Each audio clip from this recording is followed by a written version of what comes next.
नमस्कार दोस्तों, मैं एस कुमार शास्त्री एस कुमार ज्योतिष में आप सभी का स्वागत करता हूं। आज हम जानेंगे दीर्घायु योग पार्ट 2 यानी जातक कितनी लंबी उम्र तक जीवित रहेगा। आइए जानते हैं दीर्घायु योग पार्ट 2। यदि किसी जातक की कुंडली में गुरु बृहस्पति केंद्र भाव में बैठा हो और सूर्य और मंगल लग्न भाव में बैठे हों या फिर अष्टम भाव में बैठे हों, तो ऐसा जातक एक नायक होता है। कह सकते हैं वह अपने ग्रुप, समुदाय या समाज का लीडर होता है। ऐसा जातक बलवान और सुंदर शरीर का स्वामी होता है। जातक न्याय के लिए लड़ने वाला व्यक्ति होता है। जातक धनी और सभी प्रकार की सुख सुविधाओं से संपन्न होता है। ऐसा जातक निरोगी और दीर्घायु होता है। ऐसा जातक 102 वर्ष का जीवन जीने वाला व्यक्ति होता है। और यदि मीन लग्न हो और शुक्र अपने उच्च राशि मीन में यानी लग्न भाव में ही बैठा हो और चंद्रमा अष्टम भाव में बैठा हो और गुरु बृहस्पति चतुर्थ भाव में बैठे हों और चंद्रमा पर अपनी पूर्ण दृष्टि डाल रहे हों, तो ऐसा जातक भले ही गरीबी में पैदा हो मगर वह बहुत धन कमाने वाला व्यक्ति होता है।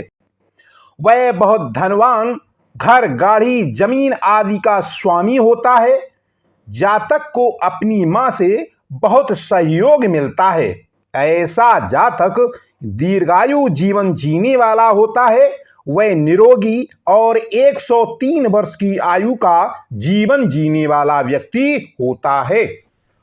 और यदि मीन या धनु लग्न हो और गुरु बृहस्पति पंचम भाव में बैठे हों और चंद्रमा तृतीय भाव में बैठा हो, चंद्रमा और गुरु नवम भाव पर पूर्ण दृष्टि डाल रहे हों और लग्न में सप्तम भाव में या दसम भाव में शुक्र बैठे हों और केंद्र भाव में या त्रिकोण भाव में या अष्टम भाव में कोई भी पाप ग्रह यानी शनि, राहु और केतु में से कोई भी ग्रह ना बैठा हो, तो ऐसा जातक राजा की तरह जीवन जीने वाला होता है।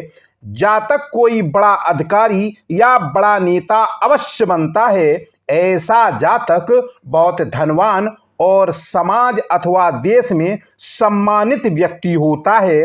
ऐसा जातक 104 वर्ष की आयु का निरोगी जीवन जीने वाला व्यक्ति होता है।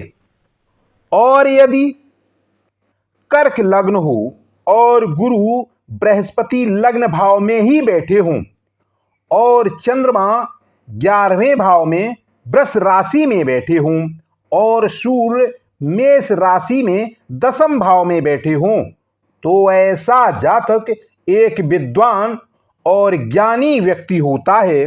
वह उच्च शिक्षा प्राप्त करता है। जातक सेना या किसी सुरक्षा बल में उच्च अधिकारी हो सकता है। जातक धनी प्रतिष्ठित व्यक्ति होता है।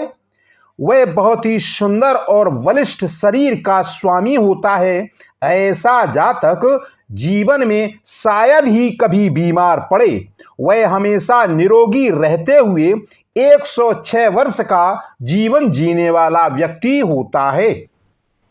और यदि वृष लग्न हो और चंद्रमा लग्न भाव में या चतुर्थ भाव में बैठा हो और शुक्र 11वें भाव में बैठे हों और गुरु कर्क राशि में तृतीय भाव में बैठे हों और मंगल नवम भाव में बैठा हो, तो ऐसा जातक बहुत धनी, जमींदार और कई घरों का स्वामी होता है, जातक बहुत ज्ञानी भी होता है, वह उच्च शिक्षा प्राप्त करता है, जातक एक नायक का जीवन जीने वाला होता है, ऐसा जातक सेना नायक भी बन सकता है, ऐसा जातक निरोगी जीवन जीने वाला, दीर्घायु और सुखी जीवन जीता है, वह 108 वर्ष की आयु का जीवन जीने वाला व्यक्ति होता है। और यदि लग्न में चंद्रमा बैठा हो और वह बलवान हो और चंद्र से अष्टमस्त यानी 8वें भाव में कोई भी ग्रह न बैठा हो और गुरु चतुर्थ भाव में उच्च राशि में बलवान होकर बैठा हो, शुक्र 7वें भाव में बली होकर बैठे हों, तो ऐसा जातक बहुत सुंदर और बलवान शरीर का मालिक होता है, जातक धनी और विद्वान होता है, जातक सरकार में किसी उच्च पद पर होता है, ऐसे जातक की पत्नी भी बहुत सुशील और सुंदर होती है, जातक की पत्नी भी बहुत धनी होती है, ऐसा जातक सुखी शांत जीवन जीने वाला व्यक्ति होता है, वह 120 वर्ष की दीर्घायु का जीवन जीने वाला व्यक्ति होता है। ये वीडियो यहीं तक, फिर मिलेंगे अगले वीडियो में। धन्यवाद।